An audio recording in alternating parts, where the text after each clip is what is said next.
What's happening everyone, my name is Alex and welcome back. In today's video we are checking out the ENGWE L20 electric bicycle. So this is a step-through cargo bike that's powered by a 750 watt motor that's located in the rear wheel here.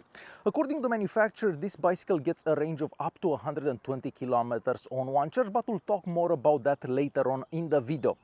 Now we also have what's called fat tires on this bike. So these are 20-inch wheels that have 4-inch wide tires. So that's why the bike looks a bit more unique. Alright, let's start with a bit of an unboxing just so I can show you how the bike comes packed in the box and what you have to do to put this together and basically get it ready for the road. Okay, so the bicycle comes in a pretty big box, as you'd expect, because the bike itself it's pretty big and the box is also pretty heavy. The bicycle itself weighs 34 kilos, so it's gonna be kind of tough to carry this around because it is a heavy bike after all. Alright, so out of the box you do have to do a bit of an installation. You basically have to put the seat together. That's super simple to do. You also have to put the handlebar here together. You basically have to screw in about 4 screws and then you have to mount this front rack here. So this is useful so you can carry like a backpack, some groceries and stuff like that. You also have to put together the front fender. Here the rear one comes pre-installed in the box. So it should take you about 20 minutes to get this ready and out on the road. Alright, so next we are taking a look at the bike itself and we are starting with the brakes. So with this bike we get mechanical disc brakes on the back and on the front, and the stopping power from these brakes is also really good. Just to give you an example, if you're going downhill and you're going pretty fast, you pull on these levers here and the bike will stop. So the mechanical brakes that we have on it do work really well, and I don't actually feel the need for hydraulic brakes because you're not really going that fast with this bicycle. We also have a front suspension. We get about 1.5 inches of travel on that front suspension, but it definitely helps when you're going over uneven terrain. Now, because we have the massive tires, those will help the most whenever you're going over uneven terrain, over bumps and so on. So if you want to do a bit of off-roading with this bicycle, it will work good for that as well. And I'm also happy to say that it doesn't really make any noise when you're like going over uneven surfaces. So a very quiet bike overall. As I mentioned at the beginning of the video, the bike is powered by a 750 watt motor that's located in the rear wheel here.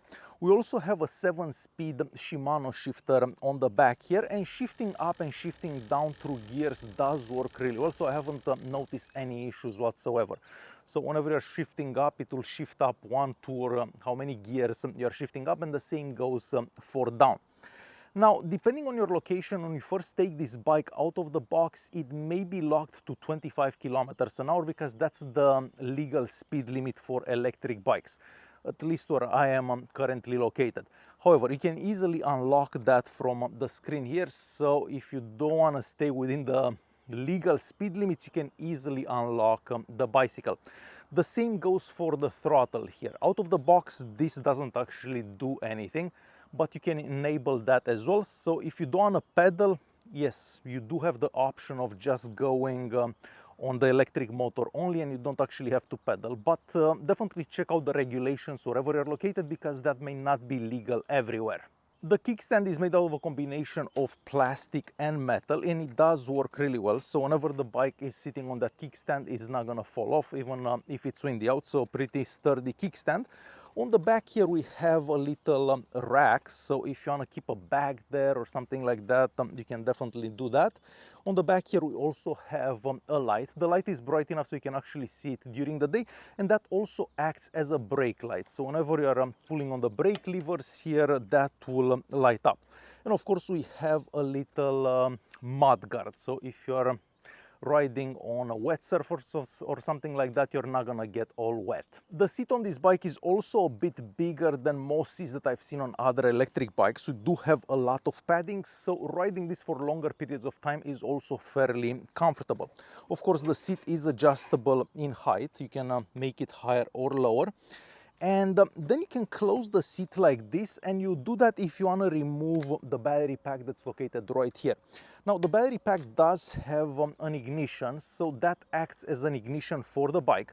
So as it is now, the bike is not gonna start, and that also locks the battery in place. So if you park the bike somewhere, you can actually remove the battery and take the battery with you upstairs or wherever you're going.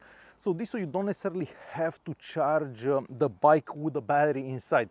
So you can just remove the battery, take it home, charge it overnight, because it does take about 6 to 7 hours to fully charge this, and then in the morning you bring the battery back and you put it in the bike. As for the range that you're going to be able to get on one charge, well, the manufacturer says that you can get up to 140 kilometers on one charge, but I guess that's in perfect conditions. If you're riding on assistance level 1, for example, if you're only riding on a flat surface and so on. Realistically, if you do pedal, but you're not riding in mode number 1, you're gonna get somewhere around 50 to 60 kilometers on one charge. If you go on electric mode only, you're probably gonna get around 30 to 40 kilometers on one charge. So it really depends how you're gonna be riding this, where you're gonna be riding it, how heavy you are, and so on. So the range will depend on many things. Leaving the range aside, the 750 watt motor that we have in the rear wheel here has more than enough power for pretty much any situation. If you ride uphill, since we have gears as well, you lower the gear, you go in mode 3 or 4, and then the bike will assist you going uphill without you actually having to put that much effort into pedaling. So for power, you're gonna find plenty of power for pretty much any situation. Wherever you go, the bike has plenty of power. Okay, so we have a quick climbing test here. We have a pretty steep hill. I am in gear number 1 and assistance level number 3. So I'm just gonna go riding up the hill just so you can see how the bike does on a hill like this, because this hill is pretty steep. So let's go.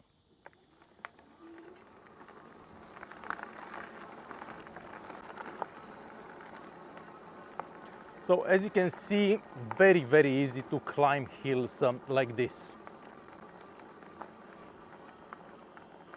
I also forgot to mention at the beginning of the video that you have to put together the pedals as well. That takes a couple of minutes to do, and the pedals are made out of metal, and no, they do not fold in any ways. Now on the front here we have the headlight. This is bright enough so you can actually see it during the day, and at night of course it is bright enough so it can light up the path ahead of you.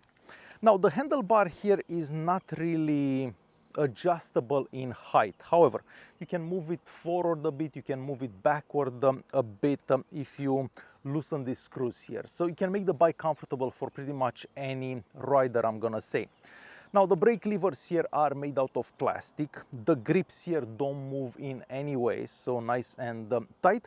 And the screen that we get on this bike is visible even in direct sunlight. So it doesn't matter how bright it is out, you're always gonna be able to see the screen here really well. Alright, so next I'm gonna take the bike for a short ride just so you can see how the bike works. Basically, whenever you're riding it, will shift some gears, we'll do a brake test and so on. So let me grab that camera and we'll go for a short ride. Okay, so let me quickly show you how you use this bike. So we have the power button right here at the top. You hold this pressed for about 2 seconds or so, and then you can change the assistance level right here. So we'll go in assistance level number 2. You have the shifter here. We are currently in gear number 3. So I'm gonna start pedaling, and as soon as I start pedaling, the bike will sense that and assist me. So it is very easy to pedal because, well, obviously the bike is assisting you. We have a bit of a hill here. We're gonna go in assistance level number 3, and you can hear the motor starting to help you out a bit more, basically. I'm also gonna do a bit of a brake test. So just after this bend, so we'll do a bit of a brake test here. So pretty good braking, as I mentioned earlier. So we'll keep going. We'll shift gears, we'll shift again, and we'll increase the assistance level to 3.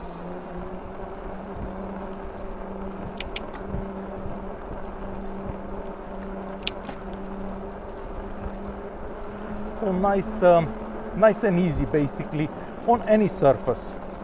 And of course, if you increase the assistance level, the bike will go even faster, but we'll keep it to about 21, 22 at this time.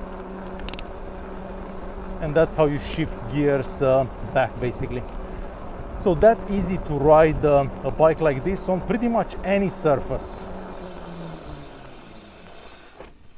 So to quickly conclude this video, for its price, the ENGWE L20 offers really good value. If you need a bike that's easy to climb on, because this one is a bit easier to climb on than most other bikes out there, it also has a lot of luggage carrying space, let's say that, because you can have a backpack here, you can have some bags on the back there.